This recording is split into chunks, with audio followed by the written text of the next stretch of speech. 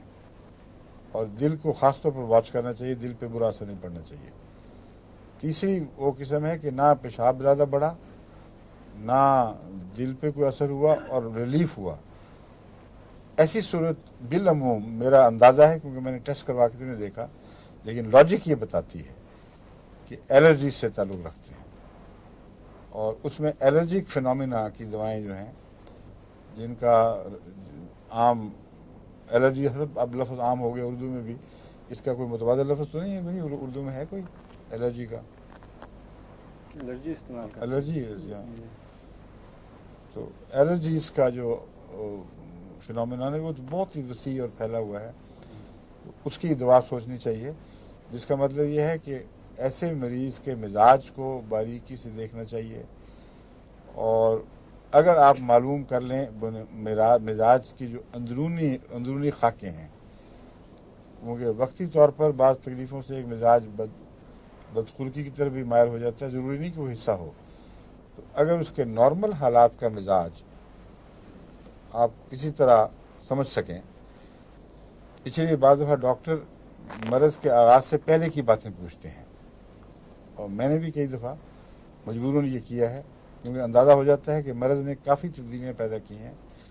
جب تک اس کی یادداشت سے فائدہ نہیں اٹھائیں گے، مریض کی یادداشت سے پرانی باتوں کی طرف نہیں جائیں گے، اس وقت تک اس کی اصل کیفیت ظاہر نہیں ہو سکتی۔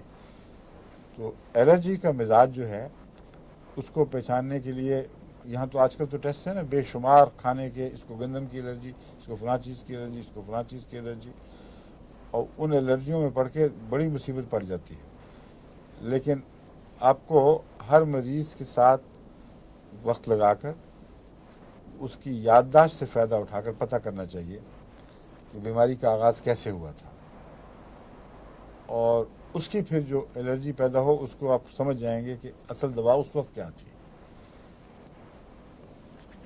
مثلا مجھے اپنا پتہ ہے کہ مجھے کھانے کی چیزوں میں سے جو تیل میں چیزیں پکی ہوں، کسی قسم کے تیل میں یا دیسی گھی میں، ان سے کوئی تکلیف نہیں ہوتی، لیکن جہاں ڈالڈا آیا وہ یا مارجرین، اور مارجرین کی ہر قسم نہیں، بعض قسمیں، ان سے تو لازماً گلا پکڑا جاتا ہے۔ اس لیے بعض دفعہ میں نے کئی دفعہ سمجھایا بھی ہے کہ لوگ شوق میں آ کے کھانا پکا کے لے آتے ہیں، اب مشکل یہ ہے کہ اب ان کو نہ کھاؤ تو تب دل آزاری، اور پوچھ گچھ شروع کر دو تو حیران ہوں گے کہ یہ کیا ہو رہا ہے، تو بڑی مشکل پڑتی ہے۔ ایک دفعہ جرمنی میں کسی نے اسی طرح زبردستی کھانا پہنچا دیا، اور ایسی سخت الرجی ہوئی، پھر میں نے پتہ کروایا تسلی کی خاطر، تو پتہ لگا کہ وہ اسی بناوٹی گھی میں پکا ہوا تھا، یعنی مارجرین میں۔ ان کی یہاں کوئی عام بات ہے، بالکل کوئی فرق نہیں پڑتا۔ تو اس پر میں نے جب مزید سوچا تو پتہ چلا کہ وہ کیمیکلز ہیں جو اس کو ہائیڈروجن ڈالتے ہیں، ایک تو اس کو کیگولیٹ کرنے کے لیے، اور لیکوڈ تیل کو جمانے کے لیے، فیٹ منجمد فیٹ میں تبدیل کرنے کے لیے، وہ ویسے ہی مضر چیز ہے، وہ کولیسٹرول وغیرہ کے لیے اچھی چیز نہیں ہے۔ دوسرے کچھ کیمیکلز ڈالتے ہیں صفائی کے لیے، تو غالباً صفائی والی جو کیمیکلز ہیں وہ رہ جاتی ہیں کچھ نہ کچھ، کیونکہ اس لیے میں کہہ رہا ہوں کہ ایک پاکستان میں ہوتا تھی تلو گھی، اس سے مجھے نقصان نہیں ہوتا تھا، اور کیونکہ تلو گھی ہلکا سا ڈھیلا ہوتا تھا بناسپتی ڈالڈا دوسری قسموں سے، اس میں ہلکا سا تیل کا مادہ سا نظر آتا تھا، جھلک نظر آتی تھی، اور فوراً پگھلتا تھا، تو اس سے مجھے خیال آیا کہ وہ کیمیکل اتنی زیادہ نہیں ڈالتے اس میں، اور وہ صاف ہو جاتی ہیں۔ کیمیکلس ڈال کے پھر اس کو صفائی کرتے ہیں، اور پوری صفائی اگر زیادہ انہوں نے جمانا ہو تو زیادہ کیمیکل ڈال دیتے ہیں، اور جو صفائی کرنی ہے وہ پوری ہو نہیں سکتی، تو ان کیمیکلز کے رد عمل میں بعض دفعہ الرجی ہو جاتی ہے۔ اب یہ آپ کو مثال اس لیے دی ہے کہ گہرا تجزیہ اور غور کر کے ان تجربوں کو مد نظر رکھ کر اب وجہ تک پہنچیں تو پھر علاج زیادہ آسان ہو جاتا ہے. گلے میں میری خرابی میں اور میرے ایسڈ میں اورنج بہت مضر ہوا کرتا تھا، لیکن وٹامن سی نہیں. اس لیے یہ خیال کہ کھٹاس ہے یہ غلط ہے. اور اس میں نے دیکھا کہ امرود جتنا مرضی کھاؤں کبھی کوئی تکلیف نہیں ہوئی، لیکن اورنج پہلے میں بہت زیادہ کھایا کرتا تھا. باغ تھا نا، اس لیے وہاں جا کے ہر قسم کے تھوڑے کھٹے میٹھے جو چیز آتا ہے. بعد میں 40 سے 50 پیاس لگی ہو نا، جب سردیوں میں بھی بعض بہت پیاس بھٹکتی ہے، اور یہ جو موسم بدلیں جب یہ پک رہے ہوتے ہیں، یہ کینو خاص طور پر اچھے ہو جاتے ہیں. اس زمانے میں مجھے یاد 30-40 بھی کھا جاتا تھا درختوں سے توڑ کے. اور ایک دفعہ ایسا بریک ڈاؤن ہوا کہ اس کے بعد ایک پھانک بھی برداشت نہیں. تو اورنج برداشت نہیں کر سکتا، لیکن اس کا کھٹاس سے تعلق نہیں، کیونکہ وٹامن سی میں وہی ترشی ہے جو اورنج کے اندر پائی جاتی ہے، اور امرود میں وہی وٹامن سی ہے جو اورنج میں پائی جاتی ہے. بلکہ لوگوں کو عموماً علم نہیں، پر ویٹ امرود میں زیادہ ہے بنسبت اورنج کے. سب سے زیادہ رچ پھل وٹامن سی میں بعض چھوٹی بیریز کو چھوڑ کر یہ امرود ہے. امرود کی وٹامن سی پیک ہوئی ہے بہت سافٹ چھوٹے چھوٹے سیلز کے اندر، اور وہ سافٹ ہیں، تو اس سافٹنس کی وجہ سے جو اس کے گودے کا حصہ ہے وہ نقصان نہیں پہنچاتی. دوسری بات، جیسا کہ میں نے بیان کیا، وٹامن سی میں نے براہ راست کھانی شروع کی تو اس سے کوئی نقصان نہیں ہوا. اور پھر میں نے اورنج کی بنی ہوئی استعمال کی، اورنج ہی سے بناتے ہیں، اس سے بھی کوئی نقصان نہیں ہوا. اور اس دوران اورنج کھایا تو ہوا. تو اس کا مطلب یہ ہے کہ اورنج کے اندر جو کچھ اور بہت سے ہلکے چھوٹے چھوٹے مادے موجود ہیں، جو ریئر چیزیں ہیں، جو اورنج کے اپنی ذات کا حصہ ہیں، ان میں سے کوئی تکلیف پہنچاتی ہے. تو ایسی صورت میں ہمیں ان دواؤں کے ہومیوپیتھک ٹیسٹ کرنے چاہیے، یعنی پروونگ وغیرہ. دوائیں نہیں، ان زہروں کے یا ان خوراک کی ان چیزوں کے، اور ان کو استعمال کر کے دیکھنا چاہیے. جرمنی سے جو رپورٹیں مل رہی ہیں، بڑی کثرت کے ساتھ وہاں ڈاکٹر ان کو ویٹ کی الرجی بتاتے ہیں. حالانکہ ساری عمر ویٹ کھانے والے لوگ ہیں، یہ ہو ہی نہیں سکتا، خلاف عقل بات ہے. اور بے دھڑک ان کے ٹیسٹ کرتے ہیں کہ ویٹ کی الرجی. سب کے بیچاروں کے، بچوں بڑوں کے، ان کے کھانے خراب کیے ہوئے، ان کو روٹی کے بغیر مزہ ہی نہیں آتا، اور روٹی بند.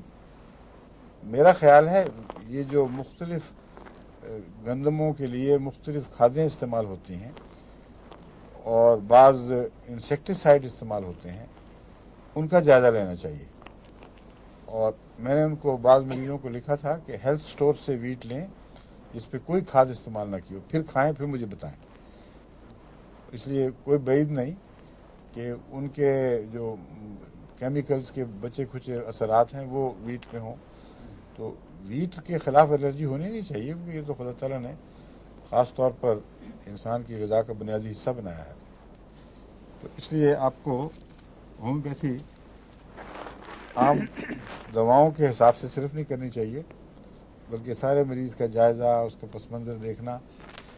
یہ وقت طلب ہے، لیکن اگر آپ کو عادت پڑ جائے کسی ایک مریض پر ایک دفعہ غور کرنے کی، تو وہ جو آپ کی یادداشت کا حصہ بن جائے گا، وہ رفتہ رفتہ بلڈ ہونا شروع ہو جاتا ہے، یہاں تک کہ آپ کے دماغ میں 20 یا بعض دفعہ سینکڑوں مریضوں کے عادات، ان کی ادائیں، ان کے چہروں کے اثرات، آنکھوں کے اثرات اس طرح نقش ہو جاتے ہیں کہ آپ دیکھتے ہی کہتے ہیں تمہیں یہ تکلیف ہے.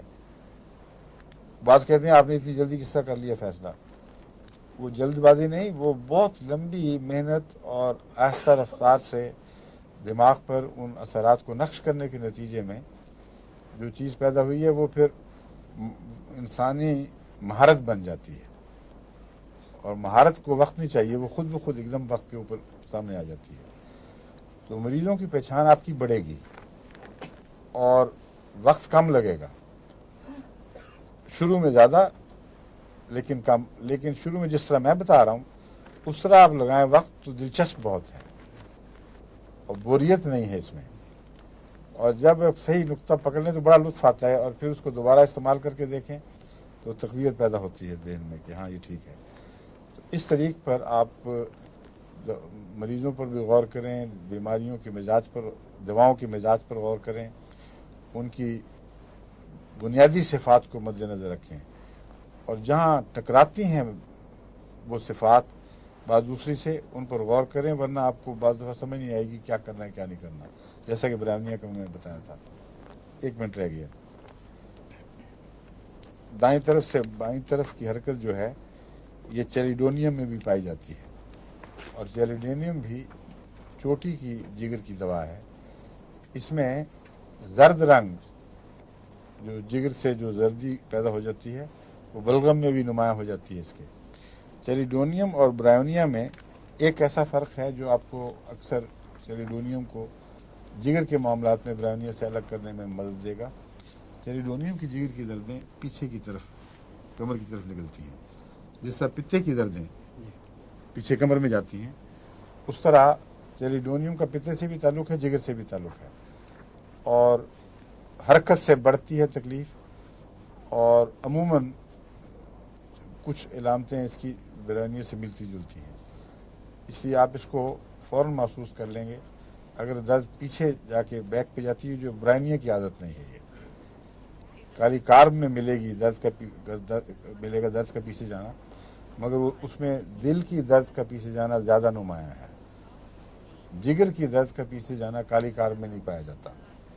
یہ چیلیڈونیم کا حصہ ہے۔ اب وقت ہو گیا، باقی پھر سے انشاءاللہ۔ السلام علیکم۔